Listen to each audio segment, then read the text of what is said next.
In L&D, learning really doesn't happen in isolation, it happens in relationships. Amie Boylan is the Income and Engagement Academy Lead at Alzheimer's Society, where they've built the Manager Academy, a customised development programme for more than 350 staff members. In this episode of In L&D, we explore how Amie gave people a platform to share their expertise, how she built advocates for the Manager Academy, why you always have to think about what's in it for the other person, and the importance of owning mistakes, being authentic, and building trust through relationships. Amie, thank you so much for being the very first guest on the In L&D podcast. Do you mind kicking us off by completing that sentence, in L&D? Yeah, so thank you for having me.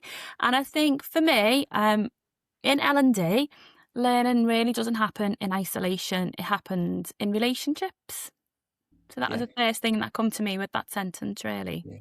So we're going to get into the challenges you might have faced along the way to kind of build the relationships that mean it doesn't happen in isolation, and see if we can share some of that practical advice for people. But I wanted to ask, first of all, what are the key experiences that shape that belief that learning just can't happen in isolation if it's going to be effective? Yeah, I think my approach is always to get really connected from like a grassroots perspective. It's probably where I started, because I started out working in community and grassroots activities. So I understand how important it is to speak to the people on the ground who are doing it. So even though my role and my key stakeholders are predominantly management, senior leadership, exec leadership, I do think there is so much like impact and so much richness that comes from going out and actually speaking to people. And I think once you do that and you start realizing that learning happens regardless, and there's going to be a learning culture, learning is going to happen anyway. And I think for me, it was really about, okay, well, moving and leaning in towards that rather than thinking of, oh, okay, well, I'm here as an expert. I don't particularly like that term anyway, but I'm here as someone to, dictate. I'm not here to dictate. I'm here to look at what's happening, build them relationships to see why that learning's happened in that way. It might be because people have moved away from the, traditional learning that's being offered to them. And I think it's always important to ask the question, why? Like, why aren't people accessing maybe the learning that's already happening? Why are people doing things a different way? And understand what actually works in context. And that's not going to happen unless people trust you and speak to you honestly. So that's all that wealth of insight is important, and it comes from good relationship building. Yeah, it's interesting. I didn't know that point about your background being in community, but I guess when you said community and then you mentioned having a clear why, I guess that is probably one of the core things that's helped you in L&D from community, because communities are formed around a clear why, and you have to have that sense of togetherness or working towards a shared goal in order to see success. So did that kind of carry over into L&D, the fact that you recognize you need to have community first and a clear why first before you can really do anything else afterwards? Yeah, oh Gary, that's a bit deep. Yeah, it has come from that essentially, and just my personal roots of growing up within a community, and I think firsthand feeling the impact of that community, and that's what really makes a difference.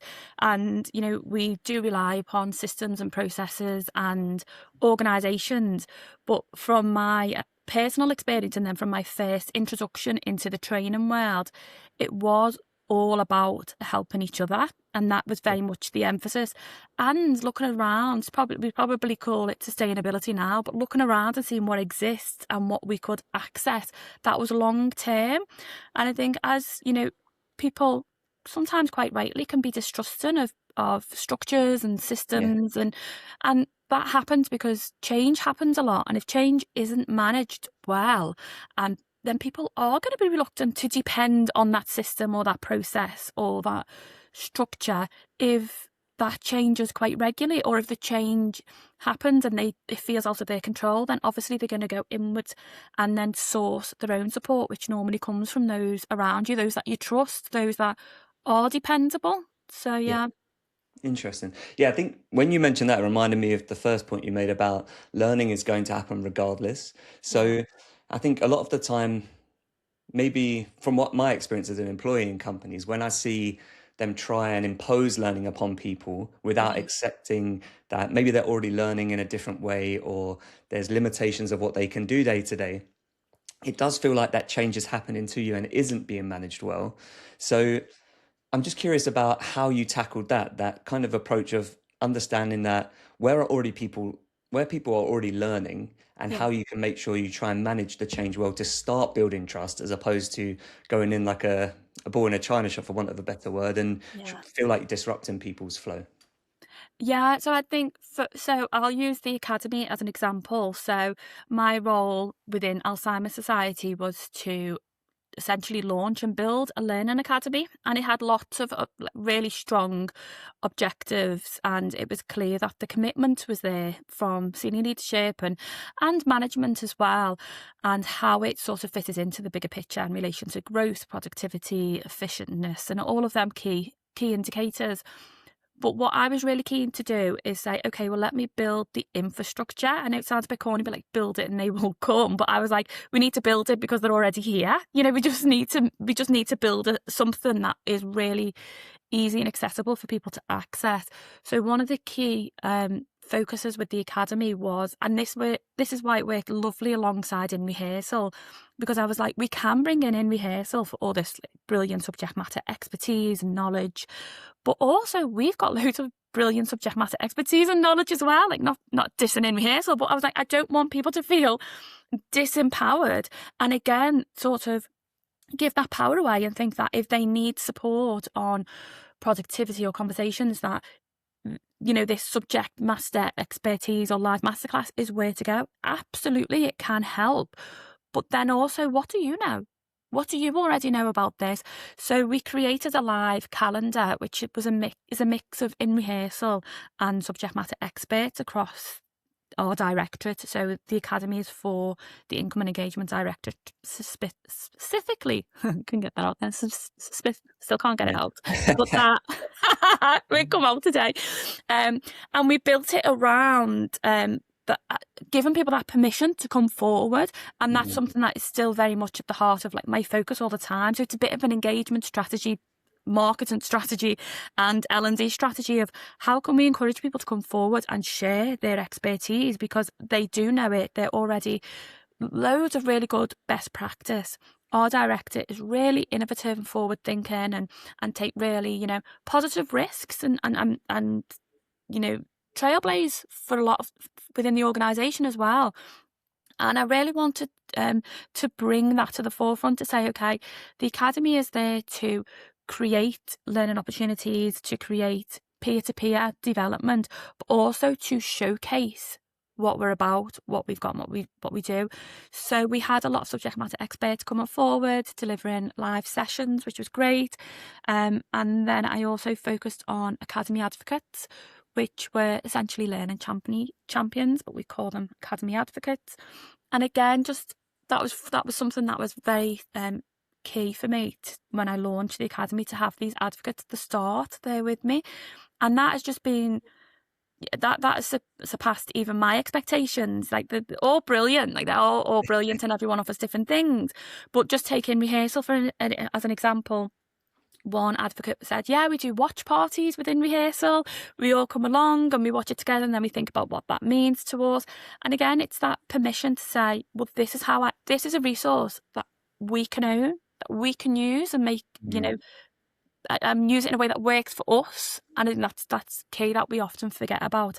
It's great to have the resource, but it doesn't work in principle, or if people can't see how to use it, then they're not gonna use it. And people come forward. People have created whole hubs. So we've got an agile specialist. She's created a whole agile hub on the academy. People are creating their own mini academies within the academy, and it's like a whole ecosystem. So it's brilliant. Yeah.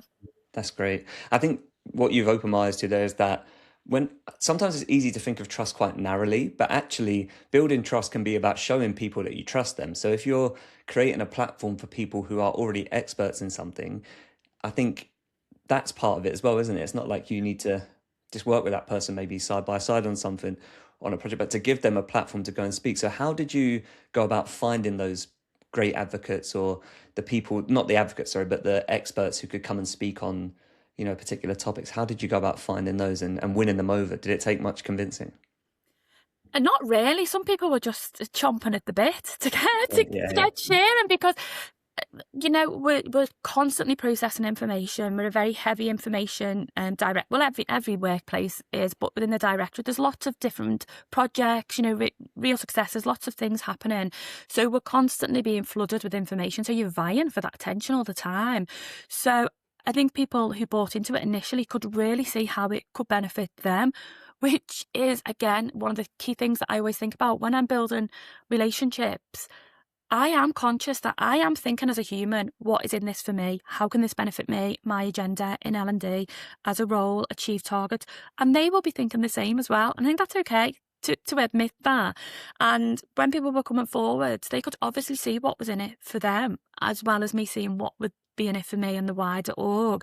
So people came forward for different reasons. People came forward because they seen a need. So they were saying, so someone, for example, in finance said, I feel like people are, not sure on this process, and I feel like it's quite overwhelming because there's a lot of information and people are coming to me quite often. So that was solving a problem for them to be able to get that information out.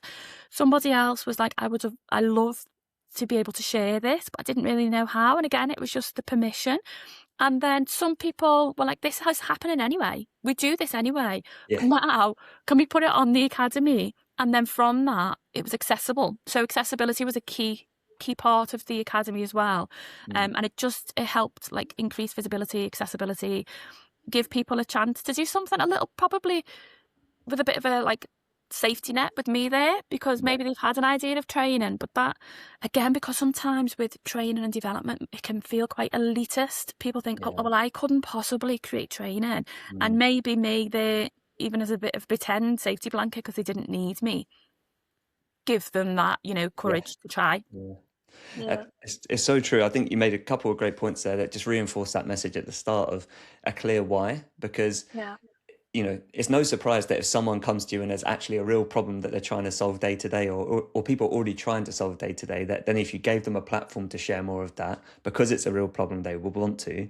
Yeah. And then that what's in it for me, like obviously as a marketer, that's the first thing that came to mind when you said that. It's just the basic fundamentals. If people can understand that it's solving a real problem and there's some sort of benefit for me, then and then you give the platform to do that and amplify that knowledge, then of course you're going to tick all those boxes. And it's, I think the worst one is when you try and build trust around something that doesn't feel relatable, or there isn't a real problem to be solved, or there's not a clear what's in it for me. Those are the things I think that start well but fizzle out, from my experience. Yeah, I just didn't want to appear like performative like that. I would hate that. I think that's probably like my biggest what's in it for me, is not to appear Yeah, performative or tokenistic and do something for doing something's sake, or trying to showcase something that is like trending at the moment, or jumping on a trend, because there's just going to be a disconnect, or it's just shiny syndrome. Or yeah, oh, that's new, and then like you say, it's that probably that sustainability of, well, how is this where's the longevity in this? And my role was initially fixed term, so I was mm, really, from an integrity perspective, I was just so adamant that I wanted to create something that if the end did come from the contract, then it wouldn't fizzle out, because that yeah, for me would be a failure, even if it was really successful yeah, as a as a launch and as a venture.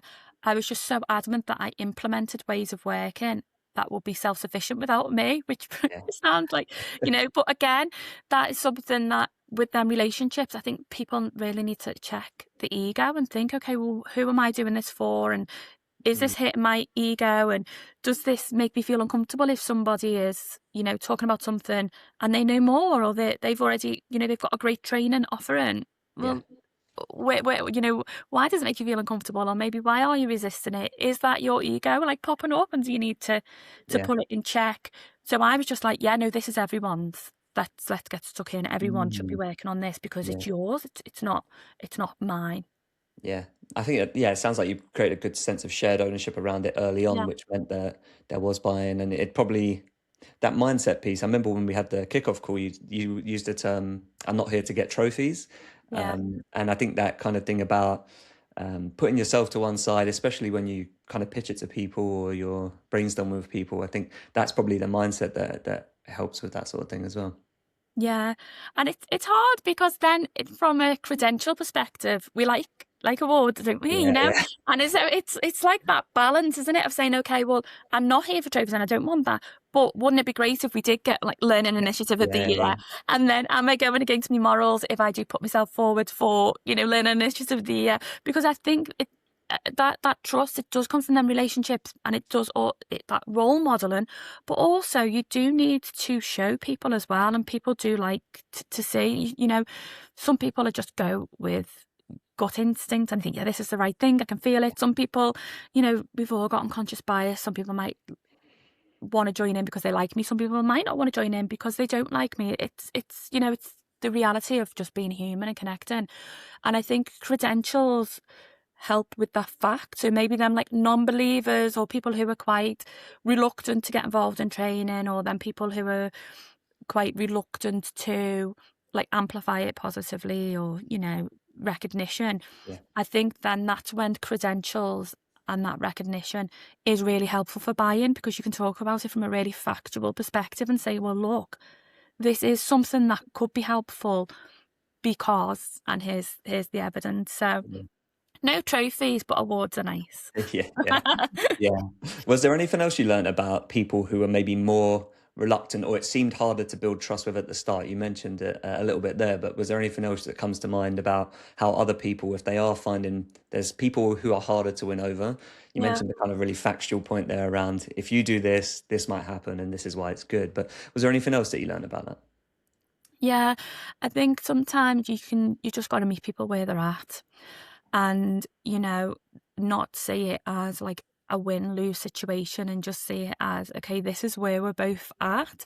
And sometimes maybe being prepared to try things that maybe well, isn't the best thing, but being willing to try, to say, okay, well, I'm even just willing to be a bit more curious about it, a bit more open about it, maybe do it at a smaller scale, or as a pilot, Mm, or just be willing to not shutting it down, essentially willing to okay, well, let's have another conversation about this.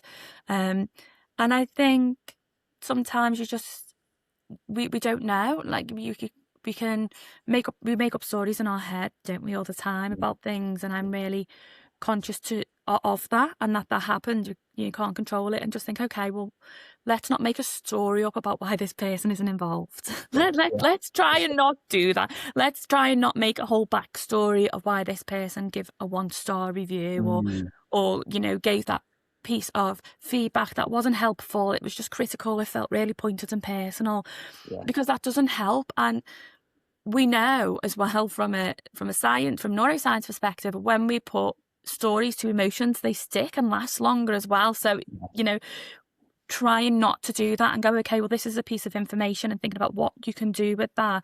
But ultimately meeting people where they are, and then thinking, well, can we try again? yeah. And just being open to try again. Yeah, I love that mindset about meeting people where they are, especially with that extra context of what you mentioned around doing stuff on a small scale, maybe. Because Yeah. I think where sometimes you lose trust forever, and I'm saying this from my own experiences where I've lost people's trust forever, is Yeah. when there's loads and loads of upfront investment into Yeah. something they're maybe a bit skeptical of, and then it doesn't work in air Yeah. quotes around whatever success is there. There's been a big load of effort from them. They were already a bit skeptical. Now it hasn't worked. Now that's a bridge burnt from my experience in a lot of ways. So I think the mindset they're starting small, trying to meet someone where they are, so there's less friction for them. I think Yeah. you probably stand more chance of building it slowly, as opposed to that approach I just mentioned that I experienced, where it was loads of effort up front and it didn't work out. And kind of, yeah, lessons learned for sure on that. But isn't that great though, that Yeah. the lesson learned? And I think you can only do what you can do with the information that you have at the time. And I've done it, Gary. Like, I am quite like a naturally enthusiastic. I'm like holding back now in this conversation, because I am naturally Be as quite like enthusiastic as you want. enthusiastic, and I'm quite bold in how and just how I show up, really. And that's taken a long time for me to be comfortable to be there and not like code switch or change in that way. But also I know that can sort of trigger alarm bells for people of, oh, okay, she's in this way, she hasn't considered the risks enough, she hasn't thought Mm, things through enough, and it's all right for her saying that because she'll just bounce back, because that's her type of personality. So I think it is just, sometimes we do learn our best lessons from them, from Yeah. them times. And I just think if the intent is there, Gary, like if the intent with what you were trying to do was Yeah. good and it was trying to be helpful, and with new information and where you are now, you would do that differently. Yeah. That's okay. And I think it probably comes back to that ego, and then that ego stops us from like putting our hands up and saying that didn't work. Yeah. That didn't work. That, and I think that's part of the problem. It's like people cover up and then they try and find data that disproves the fact that it went wrong, and everyone knows it went wrong. So then, Yeah. you're doing a full briefing about how amazing this initiative was, and everyone on the call is rolling their eyes. Like, Yeah. and again, that's that like performative, like showboating. Like, Yeah. what's the point? Doesn't serve anyone. Yeah, I had a real moment a few years ago. I read a book and it talked about this thing, the self-serving bias, where you Okay. essentially, if it works out, it's all because you did really Yeah. well. And if it didn't Yeah. work out, then you find all the excuses. And I was doing that with data, to your point. I Yeah. was cherry picking. When Yeah. something didn't work out exactly how I thought, I would cherry pick the data. Yeah. And if it really worked out, just use all the data. But I think a lot of the time, when I was cherry picking the data, if people dug a little bit deeper, then that, coming back to trust, that kind of did damage trust a little bit, because there was a wider story there that I wasn't telling. So I think tangent there, but I think that does help. I did want to ask you, actually, that point you made about now kind of feeling really comfortable to be who you are and be bold and enthusiastic. Has that helped in terms of building trust with people? I asked that because when we had the community event at the end of last year and you had the fireside chat with Ben, I could see how bought in people were to you being really open and being yourself about the experiences you'd had in your current role. So do you think that it might be a bit of a leading question, but has that helped you, that really sense of being comfortable with who you are and not code switching and those things you mentioned? Yeah, I think it has. I think it has helped, but sometimes it's not helpful because because sometimes, we do all need to adapt. I'll call it adapt, Yeah. and but we do need to adapt to different audiences, and sometimes that like jars with me for like integrity, like, oh, actually, am I showing up in a different way that isn't authentic to me? But I think how I think about it is I'm showing up in a way so that people can engage in a way that is the most helpful for them. So it's almost like, making reasonable adjustments. Like Yeah. if somebody said to me, Amie, I'm coming into a session and I would need to take breaks every half an hour, I would never think, oh, okay, you're asking me to do something differently. I would go, oh, that's what you need. Mm. Absolutely. Be really receptive and grateful that they told me that. And that's how I see it really with me now. I'm authentically me. Like the string of me is always who I am. And I try and maintain that, but also I'm conscious that sometimes like reasonable adjustments need to happen in maybe the way I'm approaching Yeah. situations, so that people can lean in, people can get what they need, and have a positive experience. I think I picked a lot of that up through my coaching, really, because Mm. I was really worried when I've recently qualified as coach, and I was so worried that with the advice and the guidance element, because Yeah. I've worked in training in L&D, and I've worked in advice and guidance for so many years, and I was like, how am I just gonna do less guidance when I know? Like if somebody says, "Oh, I need this," how am I gonna stop my initial response of going, oh, "Well, Yeah. do you know what I've done and it worked?" Or, "Oh my days, have you read this? Have you listened to Gary's podcast? Have you watched in rehearsal? Have you read this book?" Like, how am I gonna like literally sit on my hand?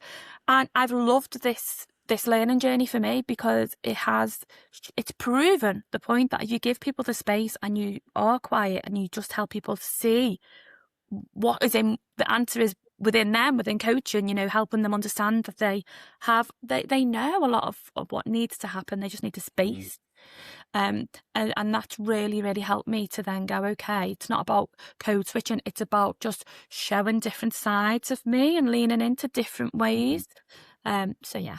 Nice. Yeah, that's brilliant. I completely get that. I did tell you I had a nap before this and it was helping my Yeah. brain be very sharp. And I've kept something in the back of my brain. I Go made a on. mental note of it, which I've still got. But it was when you mentioned advocates earlier, because I feel like Mhm. we mentioned the first couple of things in quite a lot of detail, solving a clear problem, then giving people a platform. But I don't think we really dug into advocates a lot. And I was wondering how you found those advocates, and then what role did they have in amplifying trust of what you were doing? So Yeah. Yeah, good question. So I positioned the advocate as a role within the academy. So as I say, it launched with the academy, so it was like this is a key component. So there was actually a profile. There was a academy advocate's role profile, and it was it was very loosey goosey intentionally yeah, because I didn't want to pigeonhole people. And at that stage, the academy was new. I was new. The mm, academy advocate role was new. So who was I again? Who was I to say this is exactly what it was? I understand learning champions and engagement. I understand all of that. But I was trying to remove that theoretical bias of yeah, this is what it should be and this is what they should do, and say, okay, well, what happens organically? So there was a role there, and the intention of the advocates was very clear that they were there for two key reasons: to help amplify the academy so that it's helpful, but also to build themselves. And that was really key for me. I wanted people to feel like this was a development opportunity for them. So I actually created a program for the advocates that is a Chartered Management Institute recognised program, mm, so that then they would have the digital credentials, they would have access to membership. So they, again, what's in it for me? They were getting hold of something tangible as well, getting insight to like new things that were launching, and building trust. I think I was just really open from the get-go. So the role was quite open with what it could be and how it could flex depending on what they needed. So that was very clear. And plenty of opportunities for people to come and have a chat with me. I was very much completely open with how I felt about the academy, maybe my mm, reservations. It was launching, I was open with some of my challenges and hesitations. So people would then be honest about why they would potentially want to be an yeah, advocate or not. And the application was quite open as well. People could send me a Teams chat and say, yeah, really interested in this. Can I do it? This is why I'd be mm, good. People could do a video, record themselves speaking. People could do a presentation. I was like, do what feels right for you. So the application process was open as well, mm, from that perspective. And then we just created initially a Teams group where we very much just I just encourage people to just share in there and then have one-to-ones and stuff. So it still feels new because people are at different stages, and then obviously you get people who leave the organisation, and then people who really want to engage, but something happens and they've got a really busy time, and then you have other people who, as I say, just are complete advocates, and they have their like own arm of the academy, and they have their own hub, and they actually have admin rights, so they physically build themselves. So that was another mm, key thing for me. I was like, this is what, because it's a platform that I've built off another platform, and I was like, this is full transparency how I've done it. This is how it works. Do you want to know how to do it? I will show you. So that advocate, in particular, Sophie, is brilliant, and she's she builds in the background as well her own pages, which is fantastic. So yeah, yeah, probably, yeah, being upfront with the role portfolio, offering one-to-ones, upfront with the application process, and then being open to the scope of yeah, the role. Yeah, yeah. I think why I like that, it really ticks a lot of the what's in it for me boxes we discussed yeah, earlier. Like, um, speaking about community at the start, if you're asking people to come on board early, it feels like you're part of something a bit more, yeah, rather than a lot of the time people think that they'll build something and then see how it lands and then think yeah, about building advocates, and you can miss a lot of momentum there. So I yeah, think that, and then being accepting of, like you said earlier, where meeting people where they are. If sometimes you see advocate programs, or I've seen it with kind of like gamified internal things to post on LinkedIn, for example, they start adding fixed criteria that actually makes it feel more like a chore than something you're passionate about. So I suppose yeah. the kind of loose scope around how you could participate and choosing how you applied, that probably, I'd imagine, broke down a lot of barriers for people in terms of it feeling like an obligation and actually feeling like something manageable alongside what they already do. Yeah, and again, I was like, I want this to help you. So what are your KPIs? I was like, what are your Yeah. targets? And they Mm. were like, oh, I've got targets around this. And I was like, oh, well, so someone was speaking to me about again, not plugging in rehearsal, but obviously we're all in rehearsals. But one person was saying, oh, I really, I'm on the early careers focus group. Mm. And I was like, oh, well, there's an early careers box set coming out. Why don't you just have a little look at that? And if you want to encourage people to watch that, maybe give me some feedback, let me know. Like, I always sort of give like a whole plethora of options. I'm like, you can watch it and just tell me. I'm like, or you can lead a session. And I'm Yeah. like, oh, you can give me a case study, or you can give me, but that is helping that individual. Somebody else is doing an EDIB project where they've got a target for that. And I was like, well, how can we do that as an academy advocate? So I'm there. So if anything, I'm offering the opportunity to become like an extension of a team Yeah. support. Mm. And again, that benefits everybody, because coming back to the point about training happens anyway, things happen in its silo. If I'm there supporting and involved in it, then at least we've got oversight of it. We can then help standardise it. We can put it on the academy. We can make it Mm. accessible. And it might be then that from that then is a training need. That is then a wider Yeah. training need as well. So it's just like everybody wins from that perspective. So I was very keen to say, what are you already doing that need, what are you doing already that Mm. this role can help you with? Yeah. And as well for them to, I understand, you do get manager buy-in, but ultimately we've got our productivity, we've got our Yeah. outcomes. But if somebody's saying, oh, I'm doing this as an academy advocate, that's lovely, but you need to do what needs to be done. So it helped with that buy-in for them as Yeah. well. The team and managers say, I'm doing this and it's going to help us in this way as well. Yeah. Yeah, I can imagine that it's a lot harder for pushback to happen when you've started with, well, what are you trying to achieve as your end goal, and then how can we support that, as opposed to what we spoke about, near the start of the conversation, where change isn't managed well, or you Yeah. can feel like you're disrupting people. So that's yeah, I think that is what obviously such a great starting point for anyone, I guess, struggling to build trust, is like, go and find out what someone is working on, or what their KPIs are, what they're judged on. And if you're there to support that through what you're doing, then it's very hard for kind of pushback or for it to get deprioritized, because it's connected to your goals. Yeah. And just always get out clause. Don't Yeah, want to do it anymore, that's fine. That's yeah, okay. You talked to me about a project for like 3 hours. We've been speaking about it for 3 weeks. Now it's not happening. That's okay. Like, it's yeah, okay. Like, yeah, we would have still gained something from having them conversations. We've built the relationship through having them yeah. conversations. Sometimes it's not even the output, it's the conversations in between. That's true. Yeah, like a get out clause is a nice way to think of it. Yeah. This isn't forever. Like you said earlier, circumstances are going to come up. So I guess that again reduces weight for people, which probably improves the sense of trust, which is Yeah. awesome. Cool. We are almost at time, but I wanted to ask if there was any last final words of advice or anything we didn't discuss that you wanted to drop on people before we wrap up. I think like build your own community is probably the one Yeah, for me.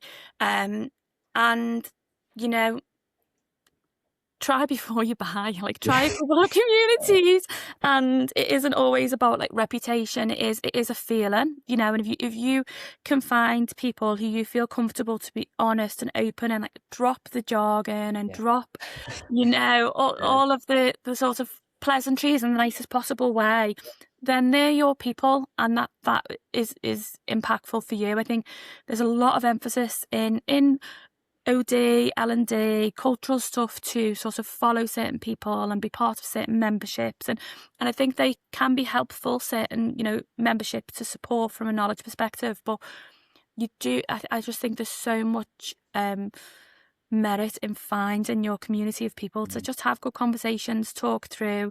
And that's when you really find your voice, because that's when you're able to build your voice, practicing in a mm, safe space with a safe community, and then you feel more empowered and confident to go out and share your voice mm. outwardly. So Yeah, that's probably for me. Yeah.